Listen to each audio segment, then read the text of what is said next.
Imagine transforming your financial life in just 6 months. Does it seem impossible? Not for Jack Ma, the richest man in China, who now reveals the secrets to achieving wealth in record time. Have you ever felt stuck in a dead-end job, struggling to pay bills, dreaming of a better lifestyle?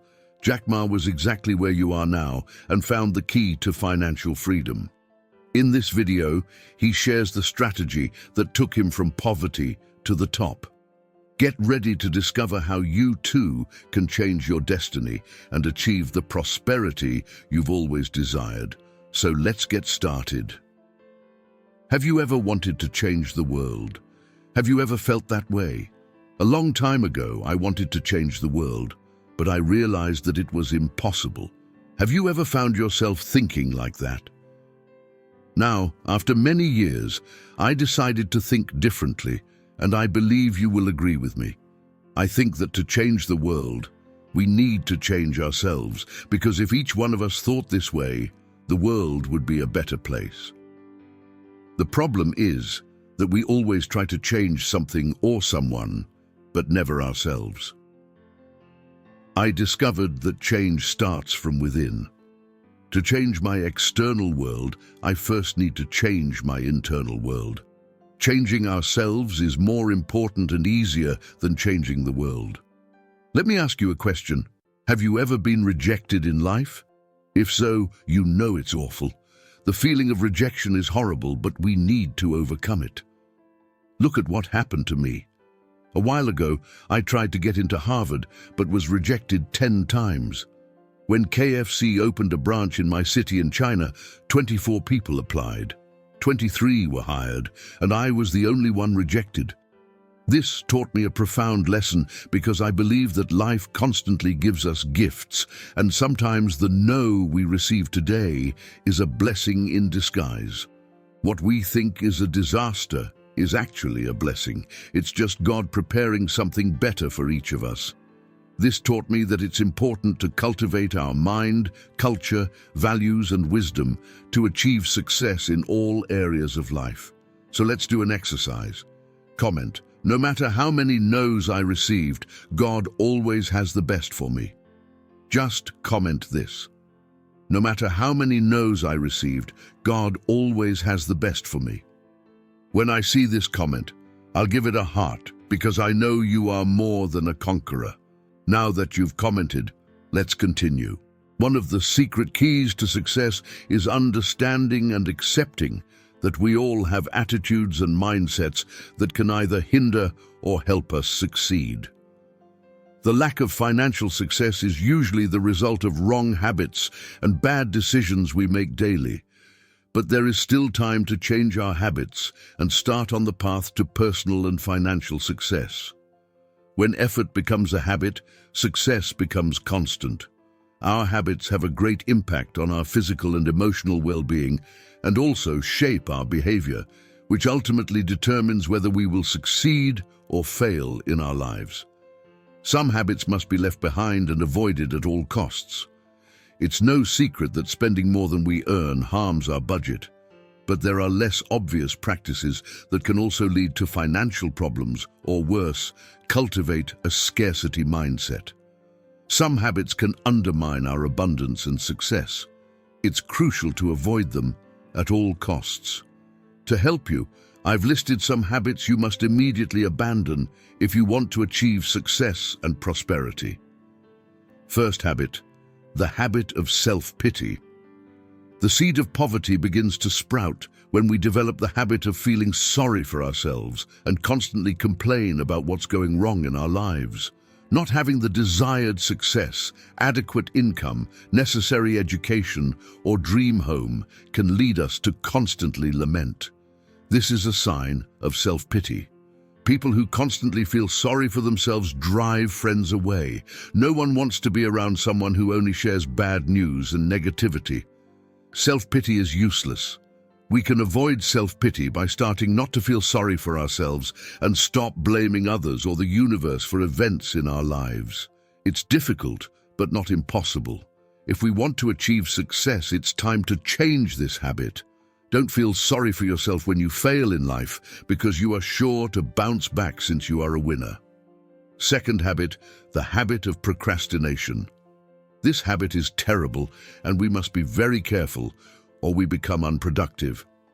Do you know someone who procrastinates in everything they do? Procrastination means postponing important tasks. It's different from laziness because, with procrastination, you end up choosing to do something less important, like spending time on social media instead of doing what really matters. This bad habit impedes your progress toward your goal and makes you worry about the final result. Frequent procrastinators often lose opportunities to earn money, deliver late work, and fail to follow a responsible schedule. This damages their reputation and causes daily stress from always racing against time. You don't want to earn less money, right? I know you want to earn a lot of money. Comment: I want to earn a lot of money and a little more, but for that, it's important to leave procrastination behind. Third habit, the habit of doing what you don't like. This habit is always tied to the typical question of, if I don't do this, who will? Psychologists say that people whose jobs don't satisfy them are potentially programmed for poverty, and the reason lies in the feelings that arise when dealing with businesses they don't want to do. There are many reasons someone might be in a job that doesn't provide the fulfillment and satisfaction they desire. Maybe they've forgotten what they once dreamed of becoming, haven't discovered their passion, don't have a clear goal of what to do, or have a strong fear of change and failure. Other values were placed before happiness, such as money, status, security, and stability. To banish this habit, you need to do what gives you the most satisfaction, not what will satisfy others the most. Through this change, you can have a better relationship with your family. Although it may seem like having a bad relationship with your family isn't a big deal, unresolved issues can affect all areas of your life. These conflicts are a kind of mental taboo and discomfort that can turn into hatred, and hatred can turn into bitterness, and bitterness into poverty, which in turn doesn't allow any kind of change. Maintaining family relationships in peace and harmony is the best emotional state to contribute to a wealth mindset. So forgive everything you think is holding you to bitterness towards your family or any member of it and those who are part of your life. With this habit of forgiveness, you will be free of the emotional burden to walk lightly towards the success you deserve. Fourth habit, the habit of panicking when money runs out. If just thinking that you might be part of the next wave of layoffs makes your pulse race and despair take over your body and mind, you are one of those people programmed for poverty. This is a habit originating from scarcity and poverty, though obviously not a general case. It's a paranoia that creates the need to be stingy. This produces in you the fear of spending, thus blocking the mind not only from spending, but also from receiving, depriving you of receiving the best things in life. Fifth habit, the habit of not acting. No matter how many goals you have, if all you do is project them into the air and talk about them without taking the initiative to achieve them, many of your plans will end up forgotten. To pursue a great goal, it's necessary to walk a path and achieve several small victories. First, think about what you want to achieve, and then how you will do it. You can write down the steps you will take toward your goal. This will organize you. It's rewarding to see how you get closer and finally achieve what you've always desired. Sixth habit, the habit of envy. We must acknowledge that a certain degree of envy is natural. However, not being able to control this emotion harms the person who feels it, as it generates an unpleasant feeling of dissatisfaction. Therefore, focus on yourself and see through your own achievements without comparing yourself to others, and always try to be the best version of yourself. The previous habits may seem harmless, but if they continue to be part of your life, it will be impossible to have the right mindset for wealth and success. Wanting to be a millionaire is a way to quantify the innate desire to aspire to prosperity. The history of human progress is marked by the principle of effort. This principle says that you can have anything you want, do anything you want, go anywhere you want, be anything you want, and be as rich as you want if you make an intelligent effort to achieve what you desire. After that, receive your dreams and desires with intelligent premises and without harming anyone. What is necessary is the conscious effort to do what must be done to achieve it. And remember, if others can become millionaires, so can you. Comment: I can be a millionaire. Our money problems are usually caused by ourselves. This happens when we can't control our emotions or when we compare ourselves too much to others. Sometimes we want to live like someone else, but when our desires are greater than our ability to earn money, we end up in debt. Debts can make us feel poor because they drain our emotional and spiritual energy, and that's terrible. But we can change that. Want to know how? Watch this video until the end, and I'm sure you will leave here with your head held high and a new understanding in your heart. And know that to prosper, we need to improve our ability to get things done and think. We need to be above average, because those who only do what is commanded rarely receive recognition. So, let's start this video on the right foot. Comment: I am above average. Just comment this: I am above average. When I see this comment, I will give it a heart, because I know you are someone who really wants to change your life. Now that you've commented, let's continue. As I was saying, we often create our own financial problems because of emotional lack of control or by comparing ourselves to others. I have also been in that situation. Sometimes we want to live like others and end up making mistakes, like renting a house we can't afford or buying a car beyond our means. I'm not here to judge anyone because I've been there too. I was once the person who bought things without being able to afford them, but believe me, that can lead to misery and deep regret. I've lived through this experience and learned from it. After facing financial problems a few years ago, I learned the lesson and never bought beyond my means again. Now, when I think about buying something like a car, I assess if I can really afford it, if the installment fits my budget, and if I can handle it, then I consider the purchase. This doesn't mean I will never finance or take advantage of promotions. What I mean is that if I can buy something, I do.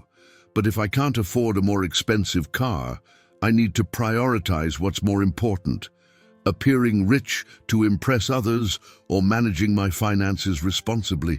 People may be impressed by you, but if your financial life is a lie based on debt and about to collapse, you will only grow as far as your abilities allow.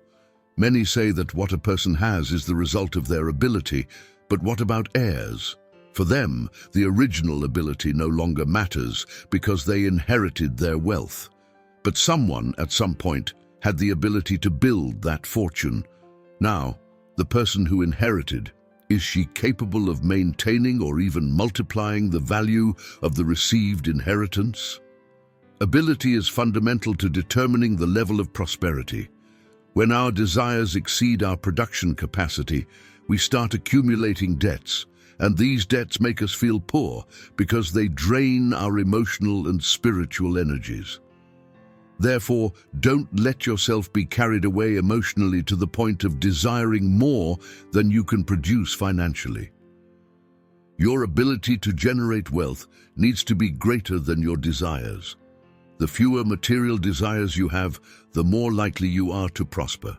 I lived in poverty most of my life, but now I'm a little better off. Nowadays, I don't face financial difficulties.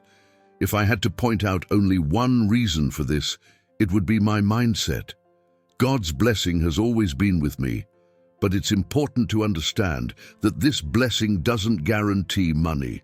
Money is the result of our work, and this work will only generate what we desire if we have the right mindset. So, the first step to financial prosperity is to leave ignorance. There's no doubt about what I'm about to teach you. The first thing that begins to attract wealth into your life, financial wealth, is your mindset. If you don't change your mind, you won't change your financial situation. If you don't change your way of thinking, your bank account will remain the same. Believe me when I say, your mindset will determine your capacity, and God only sends what you can manage. Ignorance is the mother of poverty. If you remain ignorant, you will stay poor forever. I need to change my way of thinking about money. I need to change my mindset about money. It's not easy because we grow up with a fixed model, a pre-established idea about money in our minds. For many people like me who grew up in a religion, money is seen as a sin. Is money a sin? No, but it can lead to many sins. Money facilitates pride, for example, or arrogance. Remember the story of the prodigal son. He took his entire inheritance and let pride go to his head, and you already know the end. He ended up wanting even the pig's food. He decided to return to his father, humble himself, and confess his mistake. He said, "Father, I have sinned against heaven and against you. I am no longer worthy to be called your son. Treat me as one of your servants." He started from scratch but didn't accept living in misery. Some people, when faced with difficulties, say, "This is what God has for me." However, your mindset determines where you end up. Your way of thinking influences when you achieve success. Take a billionaire's child with their father's mindset. Strip them of everything, throw them into the street and see if they refuse to work selling something or serving somewhere. It's unlikely. They will find a way to get up and find a way to rise, because the mindset determines what you accept and reject. The mindset shapes the strategies you have and who you are. The mindset that influences your success. You need to understand that mindset is the key to prosperity. Do you feel your mindset is limited? That you don't even know how to earn money or desire it? Know that it's possible to change. One way to change your mindset is to change your environments. Our mind is influenced by the environment around us. When we start frequenting challenging environments, instead of judging, we can learn from those environments. Unfortunately, some people enter challenging environments and spend their time judging. Look at that one with expensive shoes, that one with a luxury car. Instead of learning how these people achieved what they have, they prefer to judge. This makes those challenging environments not change their mindset, because their heart is closed and their mind is too hard to learn. They prefer to judge who really loves money, who sees it as a goal. They are never satisfied. Even if they earn 50 million, they will always envy someone with 100. Even if they buy a plane, they will always see someone with a bigger plane and think, "I am never satisfied with what I have." In summary, the first step to changing your mindset is to have the right motivation to seek money, and that motivation should be to fulfill your life's purpose. As the Bible says in Ecclesiastes, chapter 11, verse 10, and chapter 5, verse 10, you will never be satisfied if you love money.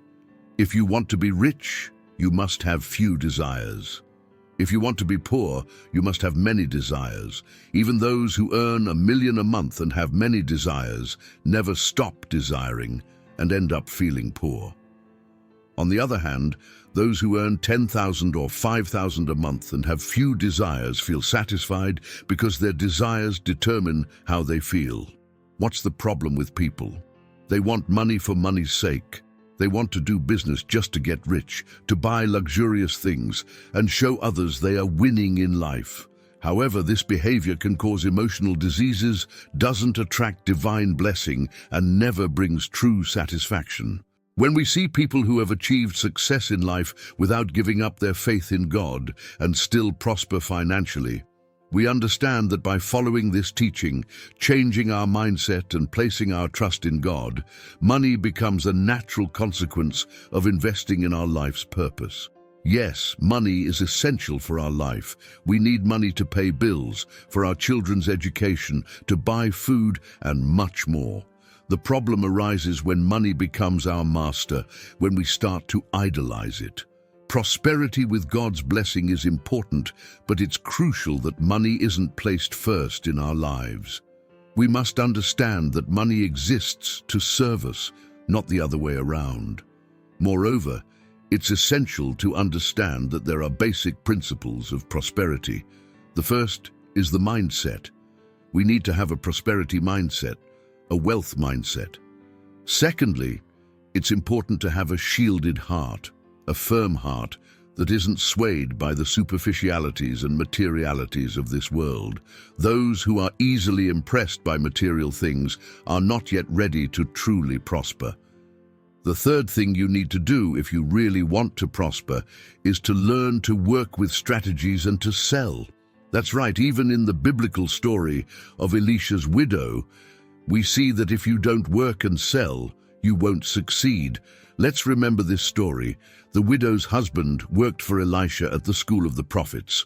When he died, he left the widow and her 2 sons in debt, and the creditors were about to take the sons as payment for the debts. The widow sought Elisha for help, and he told her that she needed to do something. So, what did she do?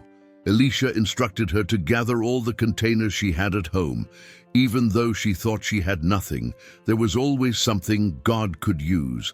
The widow said, "I only have 1 container of oil." Elisha told her to gather as many containers as possible. The woman started the day in debt and ended the day with her debts paid and a reserve of oil that would sustain her financially. But notice that it wasn't just a miracle that happened. She also had to work. God doesn't give money to anyone for free. He blesses and prospers our work. So, what have I been asking God for?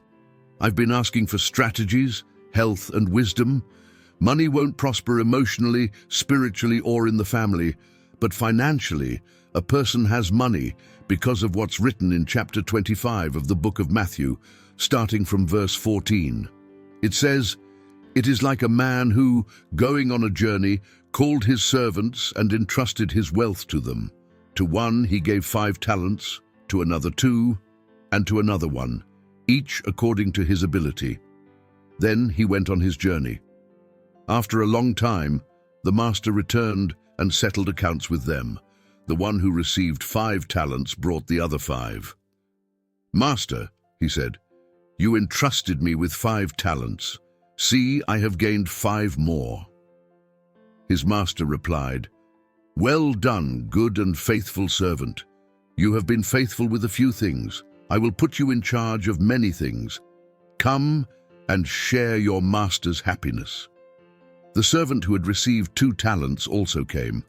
'Master,' he said, 'you entrusted me with 2 talents. See, I have gained 2 more.' His master replied, 'Well done, good and faithful servant. You have been faithful with a few things. I will put you in charge of many things. Come and share your master's happiness.'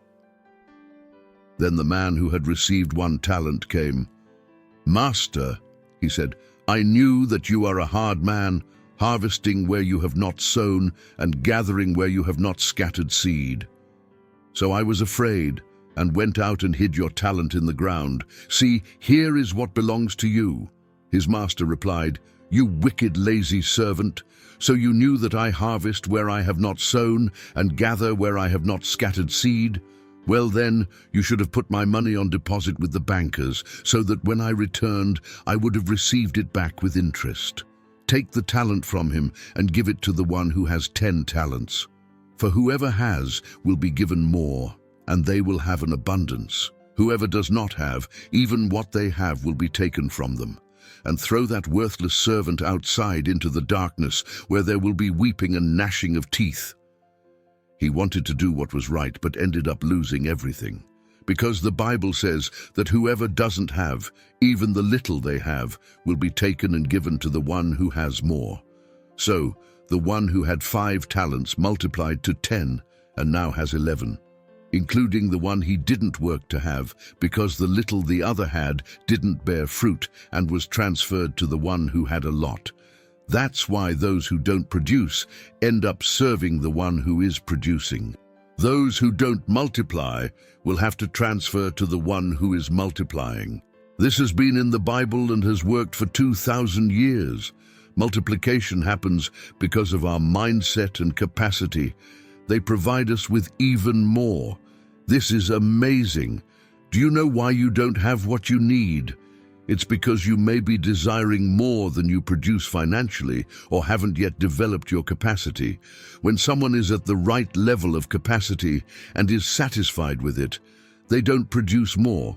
So they can't expect to grow, because only by increasing their capacity do they increase what they receive. When the widow's capacity ended, she sought to increase it, and you can do the same today. Today, dedicate 1 or 2 hours a day to increasing your specific financial knowledge. Read books about finances, watch lectures, and listen to sermons on the subject.